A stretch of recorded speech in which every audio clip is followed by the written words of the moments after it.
everyday sexist phrases. No. Wait, that's actually not okay. Oh no!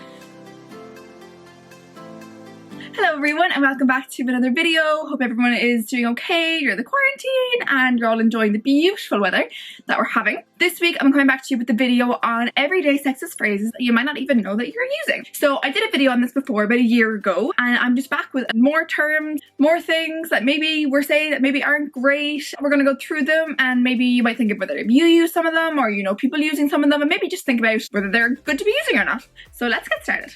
So I think we all know by now my biggest passion is everyday sexism. The little things that we do and say and hear and experience that add up to just really big problems. And so the language that we use is super important in my opinion. And before I properly get into this video, I want to kind of obviously mention, people might say like, oh, you know, it's petty to point out, you know, the words we use when there are literal atrocities happening all over the world. You know, women are being killed, women are being raped. I totally see that. But what I would say to that is using these kind of words that diminish women's abilities and women's strength, it comes from the same place that also is responsible for men raping women and men murdering women. It's the same system that says that women are not enough, women are not good enough, and women are weaker. It's the same system. So in my opinion, talking about the language and breaking that down is also breaking down the system that does these terrible things to women all over the world. They come from the same logic that women are not enough and that we are inferior to men. And that's the system that we're all, I hope, trying to break down. So this is just one way that we can contribute to breaking that system down. There's also a really good pyramid that I wanted to talk about. So I think this explains things really well for me. When I first thought, I was like, wow, that's amazing. So I hope that will help you too. So I'll pop it here on the screen. So it starts at the bottom with things that we might think as, you know, small, that aren't really that consequential. So it's things like jokes that we think are funny, whether they're sexist, homophobic, transphobic, and then, you know, problematic language. So the things that I'm going to talk about in this video, objectification, you know, those kind of smaller things, quote unquote. So they're at the bottom. Next up, this can lead to things like, you know, think that we have traditional roles, you know, a glass ceiling, think that only women can only get a certain place, we can only do certain things. That can go up next to actual harassment and, you know, treating women really badly based on those traditional roles that you think they should have, and if they step outside those roles, then punishing them for it. And you know, like if we said that the jokes are okay, then where's the line between harassment and a joke? Like if we're normalizing the joke, then aren't we normalizing the harassment as well? That might directly stem from that. Up next then is things like, you know, rape, sexual assault, physical and emotional and financial abuse. It's all connected. It's all based on, again, the system that women are weaker and not good enough. And then at the top, murder, actually ending someone's life. For me, this pyramid is really striking and it really just shows how all these things are connected. And for me personally, I'm just like, let's start at the bottom of the pyramid. You know, I mean, how are we ever meant to get to the top if we can't even get rid of the smaller stuff at the bottom? That's just my take on it. And it's basically the things at the bottom are just contributing to this, a culture of normalizing these things that by the time we get to the top, we're also kind of normalizing that as well. As like we can't normalize, say, the 4 bottom tiers and then it gets to murder at the top and say, oh no, actually all of a sudden that's not okay, you know. And very often we say it's okay, like, or, you know, we don't react to women's murders as much as we should, and we don't punish the men that murder them, and of course we don't, because we're normalizing everything below them. So why would we all of a sudden now say, oh, murder is not okay, when we've said everything else is okay? So it's super important and everything is super linked. And as well, of course, on that, it's not, you know, an either or. It's not like, oh, I'm gonna care about the language but not care about these human rights atrocities. You can care about both. I care about both. I care very deeply about both. I'm not saying one is more important than the other, but it's possible to care about both and talk about one thing without taking away from the other thing. So that's another thing to keep in mind. So now finally, let's get stuck into the actual words and language that we use that aren't okay. So it's going to be a very quick whistle-stop tour of all these words. Number 1, tramp stamp. Oh my god, this one really grinds my gears. Basically, if you don't know, a tramp stamp is a tattoo on your lower back that women tend to have. And basically the word tramp stamp implies that you are more maybe sexually promiscuous, as if that's a bad thing, lol. If you have this tattoo, which is so insane, there's also a huge thing around women in general who have tattoos are more sexually promiscuous, which one, I mean, I don't think that's a bad thing, so I don't really think it's an insult, but also it might be true, because like women who maybe have more tattoos are maybe foregoing gender stereotypes and maybe are more free with their whole being, including their sexuality. So again, like, who cares? But again, it's used in a pejorative sense, so not good. Number 2, wife beater. Oh, this is horrific. And it took me a really long time to think, actually, wait, that's actually not okay. Again, if you don't know, wife beater is a name for basically a tank top, but on men. Like, why can't we just say tank top? We seem to think that's too feminine or something, I don't know. So we call it a wife beater.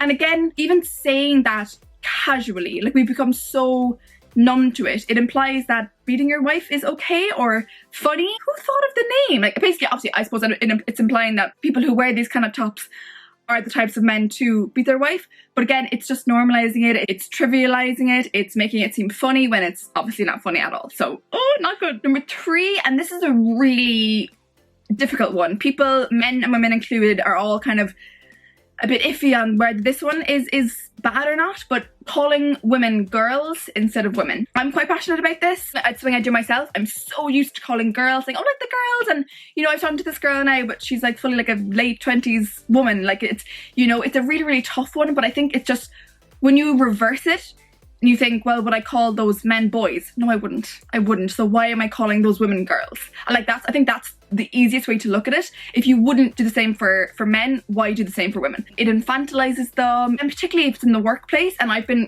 referred to as like, oh, the girls in the workplace. It just kind of diminishes our abilities, because obviously, like, women are going to be more experienced than girls typically, you know, like the older you are, maybe the more experienced, whatever. So it's implying that you maybe lack experience, you lack expertise, you can't really do your job. So again, it's not great. And I was at actually an International Women's Day event recently, and there was these 2 women, and they basically there was one job, but they went for it together. So they job share. And very quickly they said that in the office they were referred to as, oh, the girls, like, oh, you know, like, oh, the pair, the 2.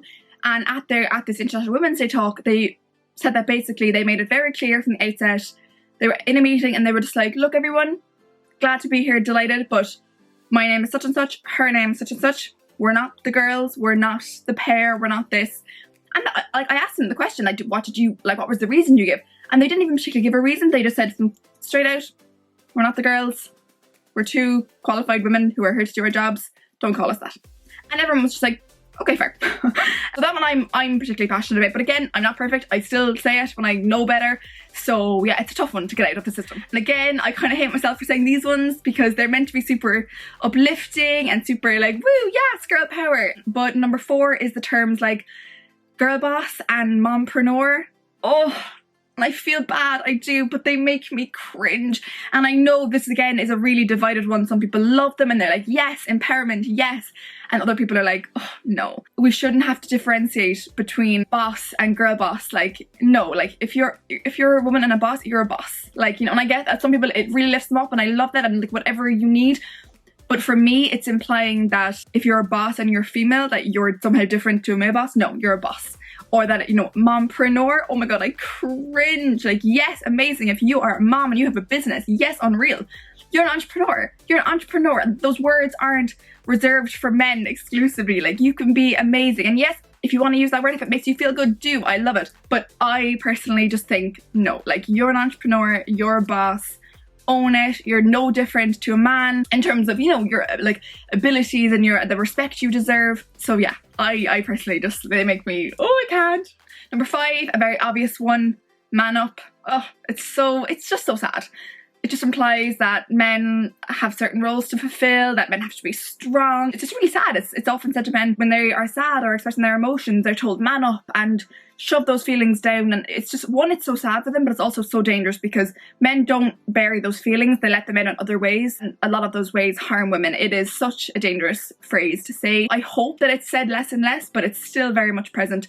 So it's very bad. It also just implies that men are the stronger sex, and conversely that women are the weaker sex, which again is just so not true. So it's not good for anyone. Number 6, again, a very obvious one and hopefully not used as much, grow a pair. Again, implies that people who have balls are the stronger ones and people who don't have balls are the weaker ones. Again, I really hope I know people still use it, or like, oh, I have the balls to that now. Like, oh, no. Number 7, boys will be boys.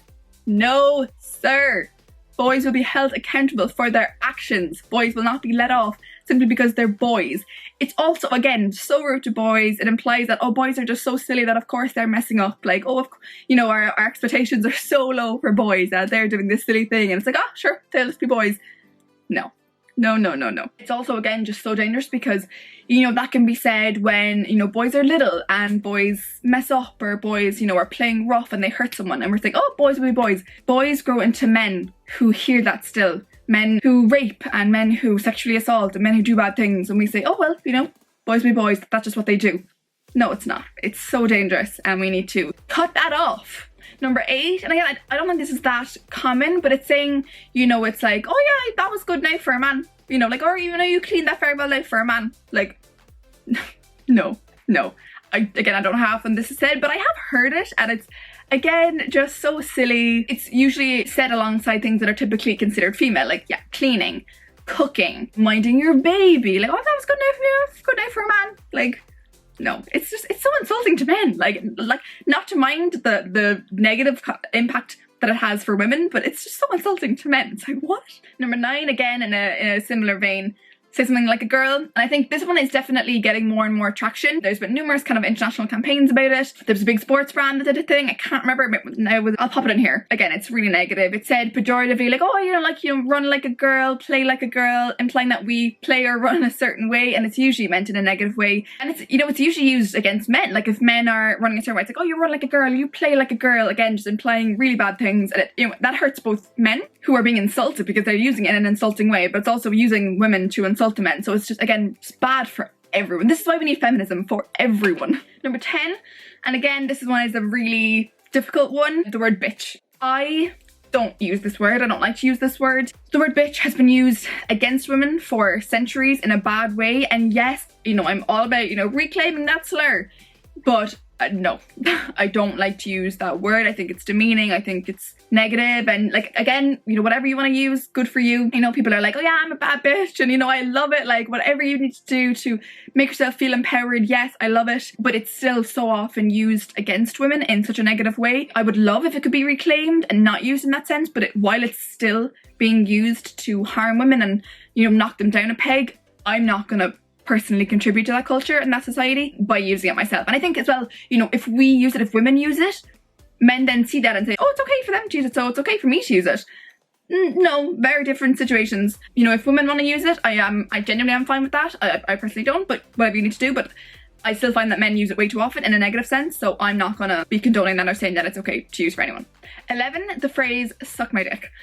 Ugh, where to even begin with this one? My problem with this phrase is that it's typically women who are doing the dick sucking. And I feel like there is also often a power dynamic in this. It's, you know, women on her knees, you know, men standing over her. That's the whole thing. And so when I hear people say to other women or other men, suck my dick, for me, it just brings up these negative connotations of you're weaker, you're feminine, you're meek. And it implies that sucking someone's dick is a weaker thing to do. Like, I personally don't think it is, and so I don't think it should be used in that way. And just in general, I think any kind of, you know, statement or joke or whatever that kind of it refers to a sexual act or whatever is so often gendered, and there's so often this power dynamic within that I just think it's dodgy territory to be used that as an insult. But again, you know, like, people have different opinions on that, but my personal opinion is that I think it's unfair. Number 12, the phrase wearing the pants. So like, oh yeah, I know who wears the pants in that relationship now. Like, oh no! Again, I think it's an obvious one, but let's just, you know, go through the motions just for the sake of it. Again, implies that, you know, the people who wear the pants, mostly implying that that's the men, have certain roles in a relationship, it's usually said. And that if, you know, a woman is paying for a dinner, or if a woman is controlling something, that, oh yeah, they're wearing the pants in the relationship. And it's usually, again, it's just implied negatively. It's implied that, one, that, you know, women and men have certain roles, which is just simply not true. But that it's kind of implying that, like, oh, the woman is domineering and the man is obviously, like, weak because, you know, she's wearing the pants. It's implying that, you know, certain things that men do are maybe the stronger things, and some things that women do are maybe the weaker things, and like that it's just wrong for those roles to be reversed. And again, I'm just not about it. Ooh. And again, it's just used as the thing like, oh, you know, a man is doing the typically female things, therefore he is so weak and he's disgusting and he's not a man. And again, it's just using women's typical attributes to insult a man, which is not good. Bad again for both people. Number 13, and again, this is something I am terrible for. I actively know that I don't like it, and I continue to use it because I don't know really of any other things that I can substitute for it. If you have any suggestions, please comment them down below. I would love to have some kind of guidance on this. But this one is using the phrase like guys, or in Ireland we'd say like all lads, when we're addressing a group. And we say this when we're like guys and lads are words for men, and we say these words when we're addressing groups that are both men and women. Again, you might think that this is dramatic. I feel like, you know, so often women have been excluded from everything for literal centuries and everything, and I feel like it further excludes them. It, you know, it implies that, you know, guy and lad is the standard and that everyone should be able to come in under that, Whereas, you know, I would never address a group of men and women and say, oh, girls, or like, you know, ladies. I would never say that because the men would so obviously be like, well, I don't fit that group. Whereas the man is seen as standard and everyone else is meant to fit in under that. So saying things like guys and lads is seen as okay. But again, it's not. Like, it's excluding half the population of the world. We are different. For me, the man isn't the standard. It's just one group and it's one standard, but it's not the standard. So I think that's my issue with that. Would like to hear people's thoughts on this.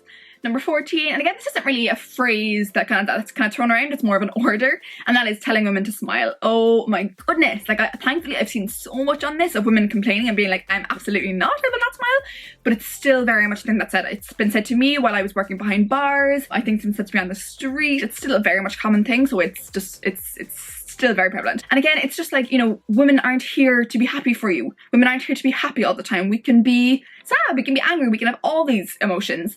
And again, we're not here to look pretty for you. Like, yes, obviously, I probably look prettier when I smile. I don't know. But again, I'm going to smile for me. Like, I'm not going to smile just because you've told me to. It's not my job to look pretty for you. It's a tough one because obviously smiling is positive and happy. And some people think that they're helping you and they're being nice. And I get that. But again, it's just like, well, why am I not just enough with my normal face? You know, what's wrong with my normal face? Like, why do I have to smile? Like, and yes, I love that you're trying to make me happy sometimes, and that's great. But I also just like, why am I not enough just as I am? So that's kind of my problem with that, and maybe people can add to that. Number 15, the friend zone. Oh, there's so much wrong with this. There is nothing wrong with a woman being your friend. She does not owe you sex. She does not owe you anything. And the friend zone is used as a term to punish women for just wanting to be friends with you. Like, you should be so lucky to be friends with a woman. And just because she has said no to your romantic or sexual advances does not make her a bad person. It doesn't make you any less of a person. It's not personally insulting to you. She maybe just is not that into you. And that's fine. Don't punish her by further saying, oh, she put me in the friend zone now. It's really problematic because it's quite creepy, and it's very entitled, and it's just like, women are free to be with ever who they want to be, and that doesn't have to include you. Number 16, the word tomboy. And again, I think this is maybe used less and less. I don't know. I'm not really around kids that much, so maybe I don't know, but it's a funny one to dissect. The origins of the word, it actually used to be used years ago for boys who were maybe a bit rude or boisterous. It was used in a negative sense, like you were called a tomboy. It was a negative thing. It was a disapproving word. So then it became applied to girls who, again, weren't sticking to the, you know, rigid roles that little girls were meant to be in. Now it's not applied as, it's not maybe seen as that negative thing. It's kind of, it's trying to, like, oh, she's a tomboy. It's I think tried to be applied kind of lovingly and endearingly, but the origins of it are actually from girls who stepped outside those gender roles and who were bad girls, who were rude and boisterous, and who were like those boys where they were originally came from. So I think it's really important to be aware of the origins of the word, even if that's not what you mean. That's where the word has come from, and other people might be applying it in that way. So when they hear you applying it, even if you don't mean anything bad by it, they're getting validation, like, oh yeah, I can keep applying this, you know, tomboy is bad, even though you don't mean it in a bad way at all. And again, just enforces gender stereotypes, gender roles, like, oh, she's a girl, but if she likes to climb trees, she likes to wear dungarees, that like, she's called a tomboy because those are boy things. No, those can be girl things too. You know, like, boys and girls can do anything they want. So again, it's just not good to be reinforced, and particularly in such young kids, like, you know, allow them to do whatever they want without applying, you know, like girl words or boy words or anything. Just let them be free to be who they want. And finally, number 17, and this is one I've only learned recently and I am appalled, is the word jailbait. Again, I don't know how often this is used because I have only kind of recently just come into consciousness of what it actually means. But jailbait, it basically is implying that there are young girls who are younger than the age of consent but maybe look older. So if a guy is with them, thinks they're, you know, above 17 or 18 or whatever the legal age is, gets with them and then realizes that they're actually younger and that it actually was illegal for you to be with them, that it's a jailbait. It's like, oh, like, they're going to get you in jail. One, it's just implying that they are responsible for you being in jail, not you being an absolute creep. But also just, I mean, it's so creepy in general that like older men would even be attracted to girls who are even that young. Like, it's not okay, and it's quite pedophilic. And again, I think it's just thrown around like, oh yeah, she's jailbait. Like, oh my god, no. Like, that's not a term that should be ever used. It's, you know, we should, like, old men should not have been talking about women that are that young in that way. And again, it's not their fault you've ended up in jail. It's your fault. Jailbait. So much wrong with it. Oh no. So we've come to the end of this video. So many words, so many things I didn't even include, so many things we could be working on. Would love to hear your thoughts. Would love if you subscribe to my channel, give it a thumbs up or ring the bell and do all that stuff. Would really help my channel. Hope you enjoyed this week's video and I will see you all in the next one. Bye!